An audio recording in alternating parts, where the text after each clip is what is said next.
Hello and welcome back to India on 99.94, your home of India content. I'm Nikesh Ragani, commentator and host of this podcast, and my co-host alongside me, Sarah Waris of Wisden.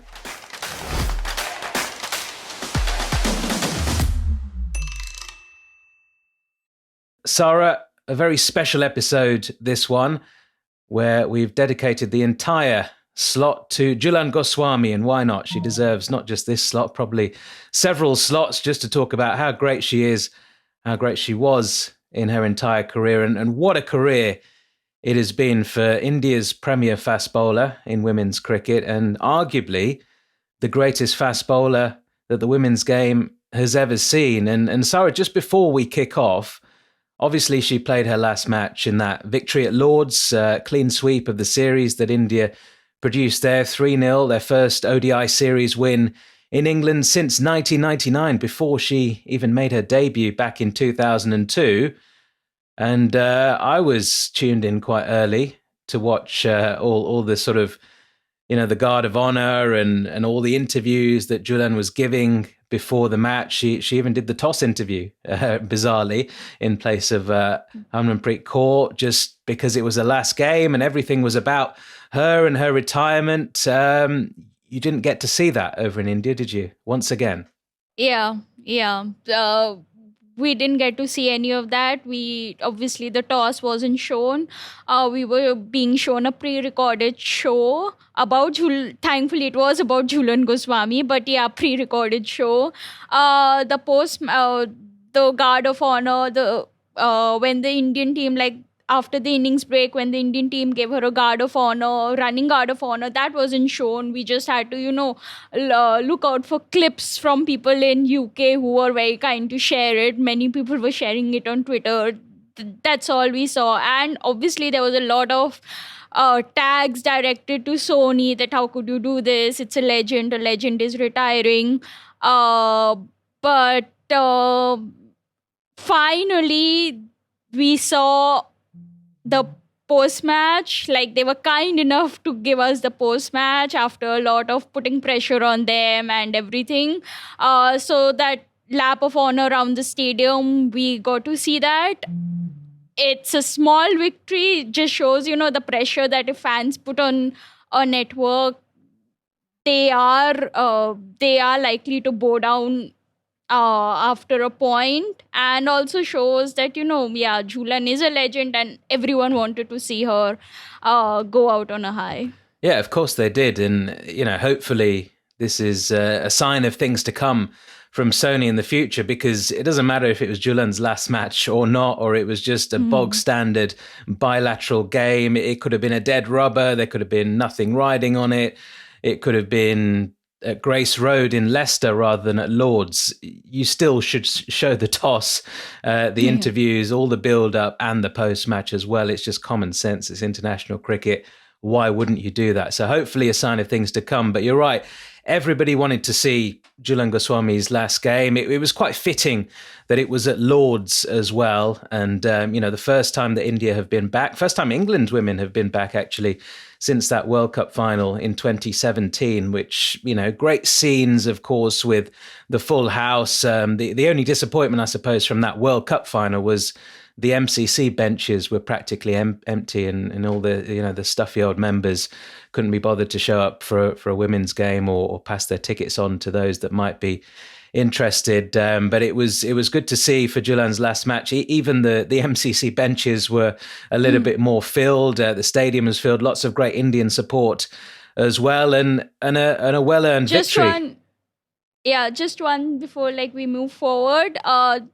There was this anecdote. Jhulan Goswami, I think, very early on in her career, she had plucked out a blade of grass from the Lord's Stadium, and she's like, I'll keep this with me in case I never return to Lord's and play a game at Lord's again. And, so befitting that she played her final match at the same venue. So, yeah, good things happen to legends, and she is one legend. Yeah, and, just before we sort of go back to the early days of her career as well, just something that really got to me was I know you didn't see it and see it live. Certainly, you may have seen clips afterwards, but her interview at the toss and just being asked about Indian cricket, where it was when she started the women's game, where it is now, and the sort of mentor role that she plays to all the younger players, and talking about the emotions, and even seeing the sort of huddle before the match where Harmanpreet Kaur gave her a big hug, and she was visibly in tears.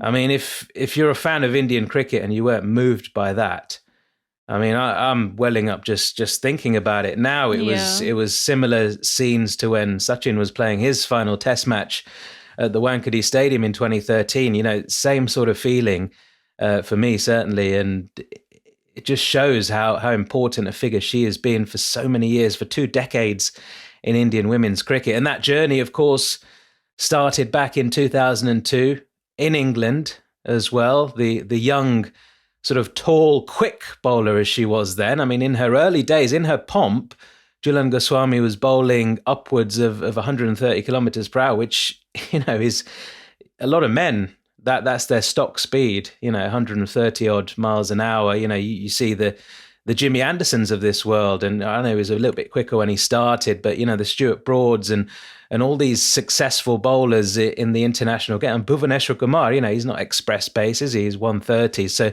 Jhulan Goswami was bowling that kind of speed in her pomp as well. And for the women's game, that really was quite something. And she really burst onto the scene, didn't she, in 2002? They played a test series in England, and it was a test series, which was really, really interesting because it was more than just a one-off test match. She only played 12 tests in her entire career. 2 of them were in that series in 2002. India won the series. She got a player of the match in the second match of the series, and only a second match in international cricket. I mean, what a start it was. And we talk about players bursting onto the scene. She certainly burst onto the scene then, didn't she? Yeah, and Mithali, we never, she was around for a longer time, a few years before that. And with Jhulan, no one would have expected what was to follow. And yeah, what a career it then went on to be. She was a great in ODIs, but test matches also, she took 44 wickets at 17.36, which is, she played, not all matches were abroad. She played in India also. She picked up 3 5-4s, 1 10-wicket haul. One match, match figures of 10 wickets. Again, if she had played more test matches, she would have gone on to become a great in this format also. She is a great across formats, but, again begs the question that why we need more women's cricket and women's test matches. And it's unfortunate that, the ICC, despite all that, they've not increased the number of women's test matches, and that Jhulan Goswami only played 12 test matches. Yeah, it's shocking, isn't it? 12 test matches. I mean, what a great record, as you mentioned there. And that 10 for 78 in the match, 2 fifers. That was in her second ever test match in that 2002 tour, where she got player of the match in that. And also in the first match, she actually produced with the bat as well. And, we've seen her over the years produce these good innings down the order. She's more than just, a hitter. We've seen her hit some big shots, and she can be, bring that sort of power game when needed. But she can also stick around and bat properly. And in those early days, she was more than just a big, quick bowler. She was almost an all-rounder, really. I mean, she partnered Mithali Raj when Mithali made that record-breaking 214 in that first test in 2002. And they put on a partnership of 157. Jhulan chipped in with 62. So she was more than just this big, quick bowler. She was a genuine all-rounder in those days, and more than capable with the bat. And we have seen some great moments with her with bat in hand, haven't we? Yeah, and before we go forward, I would also like to shed some light on her career, like how she took up cricket, because I think that is also interesting for people.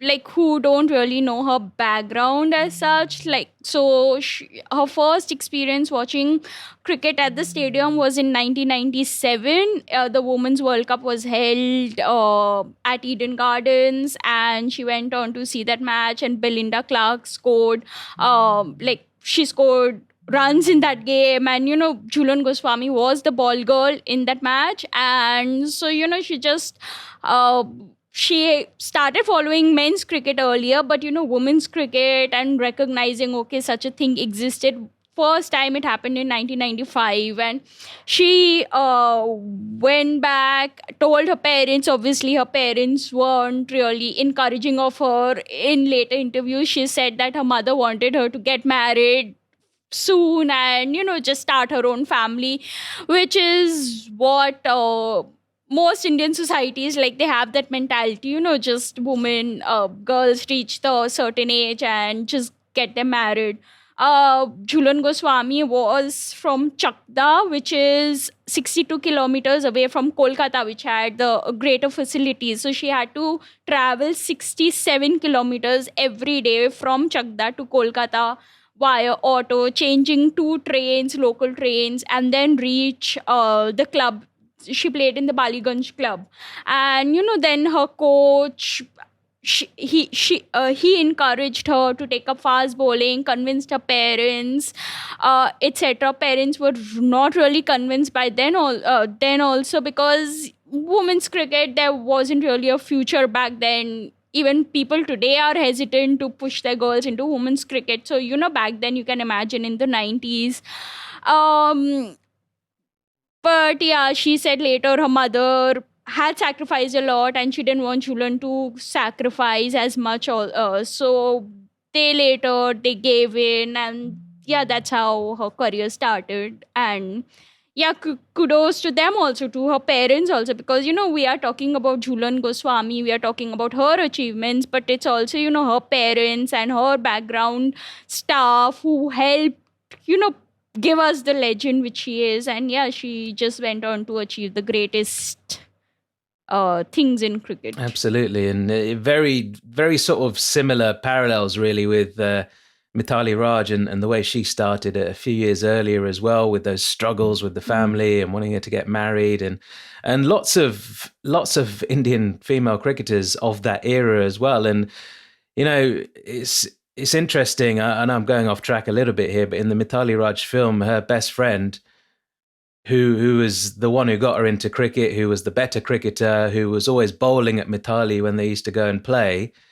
she was lost to the world of cricket because her parents got her married off and she moved country, and that was that really. And just imagine how many female cricketers have been lost to that sort of thing, and how much talent that has gone to waste really in India because of those traditions of wanting to get your daughters married off and not getting them involved in sports. Thankfully that is changing. There's still a long way to go, of course, with attitudes and all that, but things hopefully are moving in the right direction. And Jhulan Goswami's career will hopefully inspire many more girls to take up the sport, and hopefully all the press and all the coverage that she's had in recent times building up to that final match at Lord's, and hopefully she'll come out and do some speaking afterwards, and who knows, she might take on a mentor role in the IPL, the women's IPL next year or something like that, maybe a coaching role, and she'll hopefully be involved in the game and be spreading that message still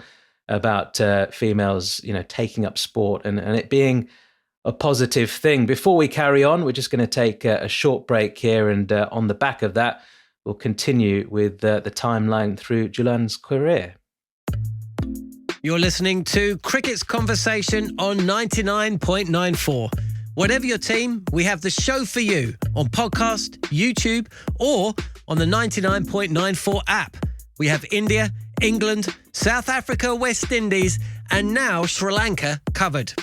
If you want to find us, the best way is to follow us on social media at 9994DM by downloading the 9994 app or Google 99.94 on podcast. We speak cricket. Right, so Sarah, 2002 was her debut.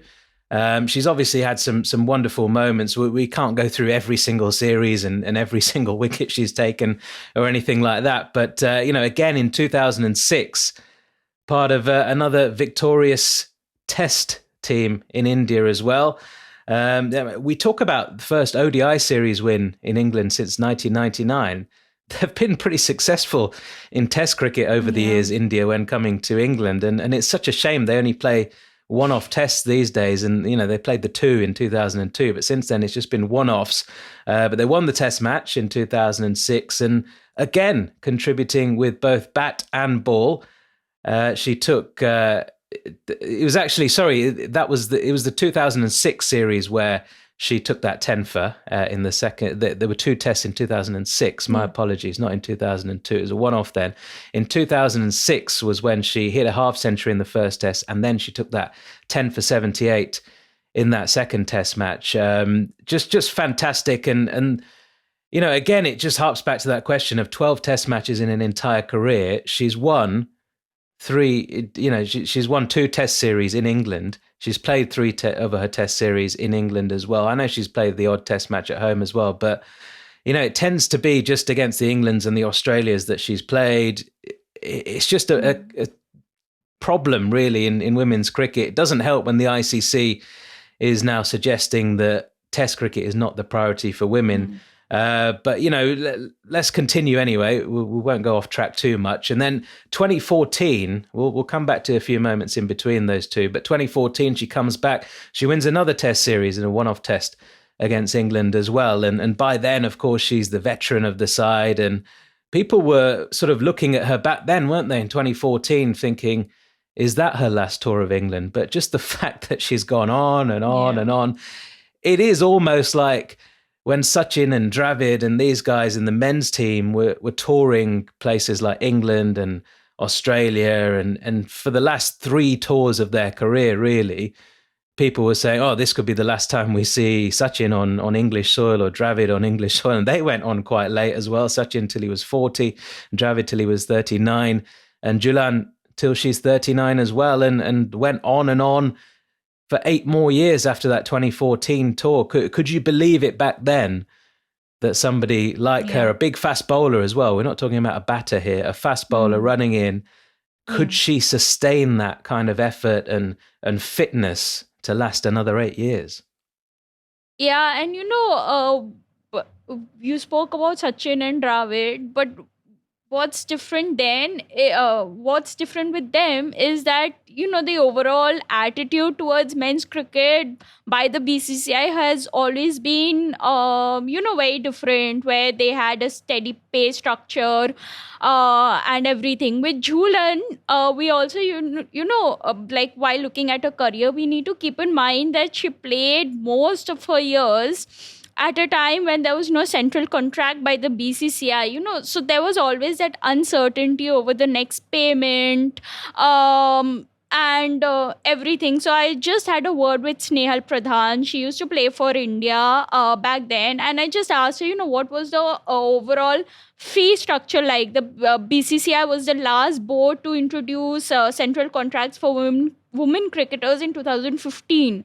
So Mithali and Jhulan, both of them played majority of their careers without having a certain amount coming in every year. So what Snehal Pradhan said is that they had per tour payments, so fixed fee irrespective of how many matches on tour and whether the player was in the playing 11 or not.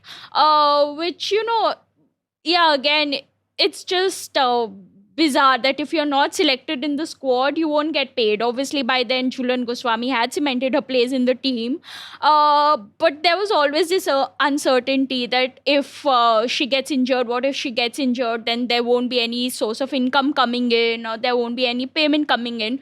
So, despite handling all that uncertainty and that off-field, that drama, so to say, she still went on and did what she did, played for 20 years, is just an unbelievable feat.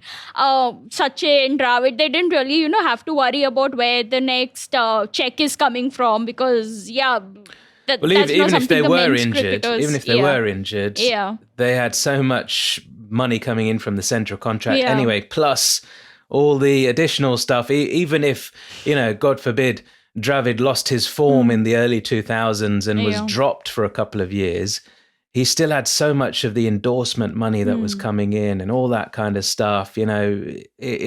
Completely different world, men's cricket to women's cricket back then and still now as well. Although it's good to see that in more recent years there have been more endorsements coming forward for the female cricketers, and Mithali's been at the front of that, Smriti Mandhana, and Jhulan's done a little bit herself as well towards the back end of her career, and it's changing.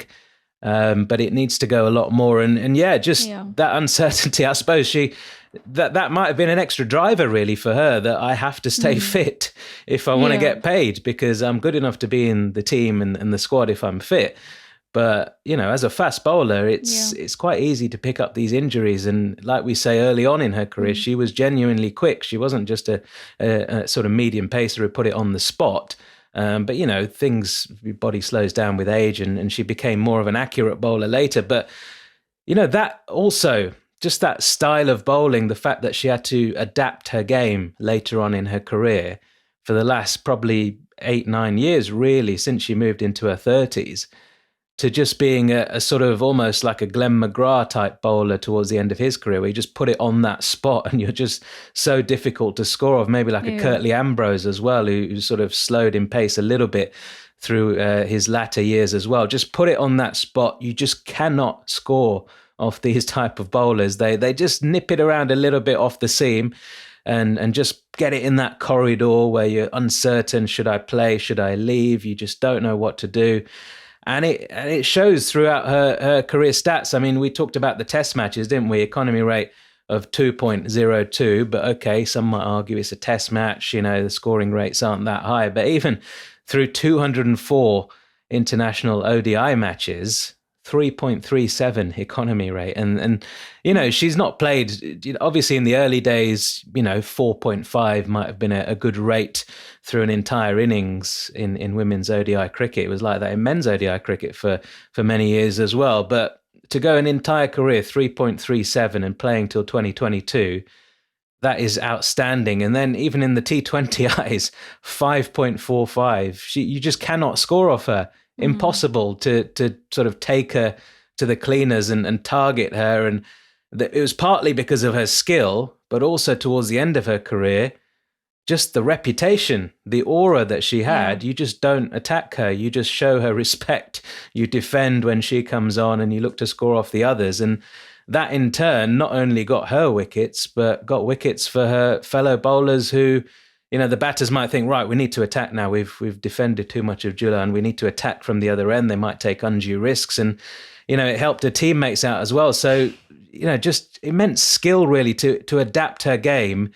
And that longevity is just outstanding. I mean, how big a miss do you think she'll be, not just for her wickets, but to the other bowlers within the side? Because we briefly mentioned her sort of role as a mentor to the younger cricketers as well, but just as a teammate as well, in terms of helping you get those wickets, bowling in partnerships like we talk about.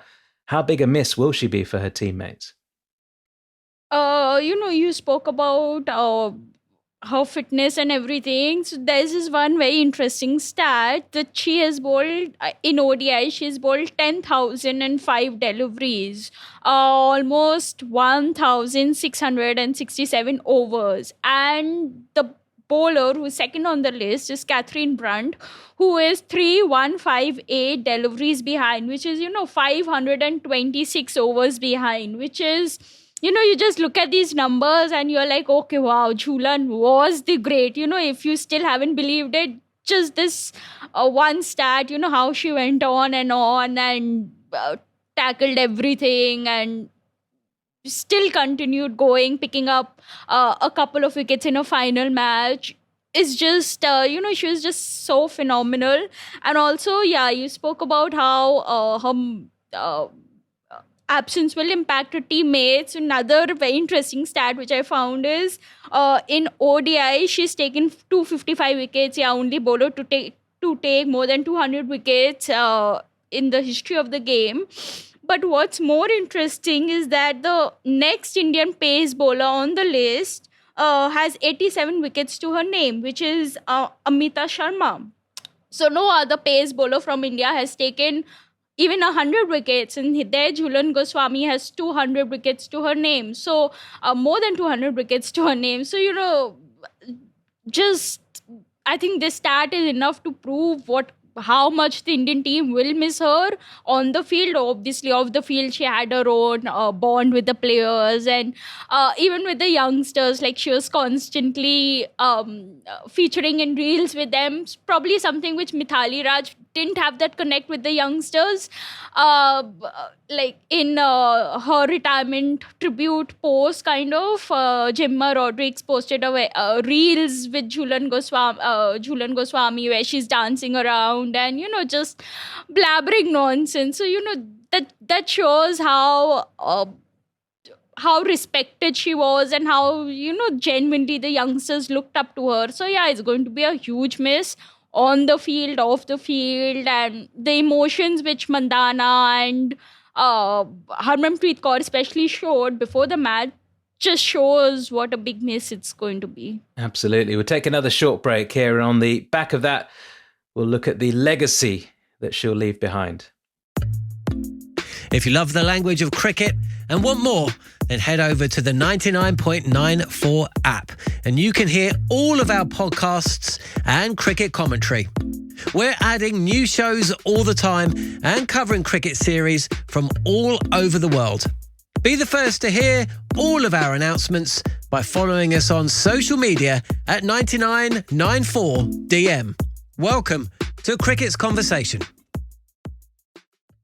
So Jhulan Goswami then, 355 international wickets, highest wicket-taking bowler of all time in women's cricket. 2 World Cup finals, though, and no victories. That's got to be, I suppose, the one regret that she has in her career, isn't it? Also, maybe bowling that no ball against Australia last year, which, India could have won the ODI series, but she bowled that, controversial no ball, but it was a no ball. And I think she will have that slight regret also that, win in Australia down under would have been immense. And, she bowled that no ball, and eventually Australia went on to win. Yeah, she will have that regret also, I think, along with the World Cup final losses. But then, what's coming forward, the women's IPL is coming forward, and now I think she can sit back and be like, okay, my career, my 20-year-long career was worth it in the end. She won't reap the rewards for she won't play in the women's IPL, but I think her biggest, she'll be happy that, okay, her rewards and what she did was worth it in the end. The thing that hurts me, though, is looking ahead to that women's IPL, and both, the 2 greatest players that the women's team has ever produced, Mithali Raj and Jhulan Goswami, arguably the greatest batter that women's cricket has produced in the world, and the greatest bowler that women's cricket has ever produced, won't be involved in the first women's IPL as players. And that, to me, it sums up the BCCI's lack of interest in women's cricket over the years. And it just hurts me as a cricket fan because, okay, look, these things come around and there'll always be players. I mean, you might look at the IPL, the men's IPL, and say, oh, if it was around when Viv Richards was playing and all that kind of stuff. But it's different with these 2 because it should have happened. It should have happened a few years ago. It should have happened probably after the 2017 World Cup final, when interest peaked in women's cricket and they showed that they can compete on that world stage. And they would have had a few years. I mean, it would have been the last few years of their career. It would have been like, Sachin and Sanath Jayasuriya and Shane Warne playing in the men's IPL, and, maybe not at their peak, but just a little reward at the end of their careers to say, well done. And it's particularly more important for the women's game as well, because, look, they haven't been paid properly for many years. There's, the lack of interest, the lack of structure around it for so many years. And finally they're almost sort of on a par, not quite on a par in terms of money and all that, but in terms of having their own franchise tournament, that's a big step for the BCCI to take, and to have a women's IPL is a massive landmark moment, and to not have these two involved, it hurts me, but it is what it is, and hopefully they can be involved in some way, whether that be mentors, coaches, and it'd be scandalous not to have them involved in some way. And any franchises, I'm sure, will be in negotiations with one or both of these two just to get them on board in some capacity. In terms of the women's game, then, we've talked about women's IPL coming up, and 5th to the 23rd of March, we're hearing of the potential dates for the tournament in 2023. So that's all good. But in terms of women's cricket, girls' cricket, in Jhulan's day, there was nothing. There was real lack of support. There was lack of encouragement. Has that landscape changed on a very grassroots level? So young girls now, say you got an 8-year-old, a 10-year-old, a 12-year-old who love cricket, who want to play cricket. Not everyone's going to become a professional cricketer, but is there that club structure there now? Do you know? Is it changing? Is it improving? I mean, attitudes will take a while to change across the whole of India, but in terms of the actual cricket itself and the clubs and the academies and stuff, are there girls' academies? Are there opportunities for girls to take up the sport? Is that something that's happening in India right now? Yeah, there are girls' academies, and what's even more encouraging is, another incentive for the girls to go into cricket is that the IPL teams, a lot of IPL teams have academies for girls. Recently KKR had an academy where girls and young boys both were invited. It was a mixed academy. Rajasthan have a girls' academy. They've hosted a lot of domestic matches, school level matches in the past few years. So, at least that having IPL teams invest at the very grassroots and inviting more girls to come in, because obviously if KKR are inviting young girls to come in, even the parents are like, okay, there's a potential prospect there, a potential career there if KKR or a Rajasthan is involved, versus if the Cricket Association of Bengal is involved, because that there's more uncertainty if you know what I mean. Like, if at least they know that, okay, more people are coming in, and it's not just a token academy which is being held by the BCCI or the Cricket Association of Bengal.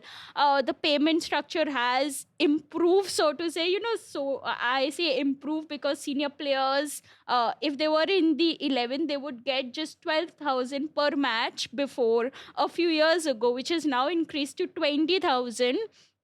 Not a lot, obviously, when you compare it to the men's sport who get crores or lakhs per match. But at least that's changing. This year, the Cricket Association of Bengal, they had the Women's T20 League, and for the first time ever in India, women's draft was held. So these are very small changes, but at least it shows that somewhere someone is a little keen to change things. And obviously, if we earlier spoke about how Sony, like, they came under the pressure and they showed the post match, and they took the feed from Sky. So I don't know why they couldn't have done it earlier, but they took the feed from Sky, they showed the match. So just these small changes, and if the fans further put pressure on the broadcasters, on the board, then I think it's going to, help women's cricket even further. And I think, that's what Jhulan Goswami's, I think she'll be pleased that, okay, after so long, she played most of her 50-70% of her career without any limelight. People didn't know when the matches were being held. But now, at least, like, small steps, but at least she'll, be glad that she played a small role in changing the face of women's cricket in the country Yeah. and the world. Yeah. More than just a small role, I would say, but she's a very humble character, as we've seen. And, I don't know if Jhulan Goswami will ever hear this, but if she does, thank you for everything you've done for Indian cricket, for women's cricket, not just in India, but around the world as well. And to make your debut in England in 2002, and then 20 years later to take your final bow at Lord's Series whitewash, you get carried on the shoulders of your teammates and you get to lift a trophy, a series-winning trophy at the home of cricket as well. It's been a fabulous career. You go out as the highest wicket taker in women's cricket history as well, 355, just outstanding. And your legacy will be a lot more than just what you left on the field as well. Just a great ambassador for the game, a great human being as well. And it's been a pleasure talking about Jhulan for the past half an hour or so, a little bit longer than that. We could go on for hours and hours just talking about how great she was and on all her specific achievements as well. We just don't have the time, unfortunately, but thank you very much for listening to us on this episode. We'll be back very soon. Remember, you can download the 99.94 app. That's the best way to follow us. You can follow us on social media, 9994DM. Both of us are on social media as well. Just find us on Twitter and let us know whatever it is you want to talk about. Remember to review and rate the podcasts as well via your podcast provider. Rather, do subscribe as well, whether it be on your podcast feed or via YouTube. And once again, thanks for listening. See you next time.